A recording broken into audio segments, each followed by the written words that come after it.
स्वामी समर्थ। तर बघा, कल्याणला 1 मार्चला रविवारी मी येते स्वामी मूर्ती आर्ट तुमच्या भेटीला। तर निलिमाताईंनी बघा नित्य स्वामींचे अभिषेक करण्यासाठी सुंदर मूर्ती घेतली आहे। तसंच बघू शकताय देवी देवतांना नैवेद्य किंवा अन्नपूर्णाची मूर्ती ठेवण्यासाठी बघा शंखचक्र बाऊल ताईंनी घेतलाय, धूपकोन घेतलेला आहे गुलाबाचा।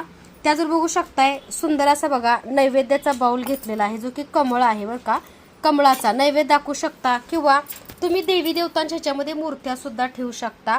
त्याजवर बघा ताईने 1 तास 10 मिनिटं चालणारा शुद्ध प्युअर गाईच्या तुपाचा दिवा घेतलेला आहे। तर अशी ऑर्डर बघा निलिमा ताईंची कल्याणवरून आहे, कारण मी येते म्हणलं भरपूर ताईंनी भरपूर सगळ्या ऑर्डर केलेल्या आहेत बरं का। त्याजवर बघू शकताय हा आपल्याकडे नवीन बालाजी लक्ष्मीचा फोटो आपण बनवलाय बरं का, कारण बालाजी आणि लक्ष्मी उत्तर दिशेला तोंड करून असणं घरामध्ये शुभ असतं, कारण आपल्या घरामध्ये लक्ष्मी स्थिर होते, व्यवसायामध्ये तुमची प्रगती खूप होते। तर विष्णू बालाजी आणि लक्ष्मीचा असा फोटो आपल्या घरामध्ये असलं खूप महत्त्वाचं आणि शुभ आहे बरं का। उत्तर दिशेला लावू शकताय किंवा अगदी कुंचन सेवा करायला सुद्धा लावू शकताय। तर आपण नवीन लॉन्च केलेला आहे। तर हा जो फोटो आहे तो तुम्हाला 7 मार्च नंतर मिळेल। तर तुम्हाला हवा असेल तर तुम्ही बुकिंग करू शकता।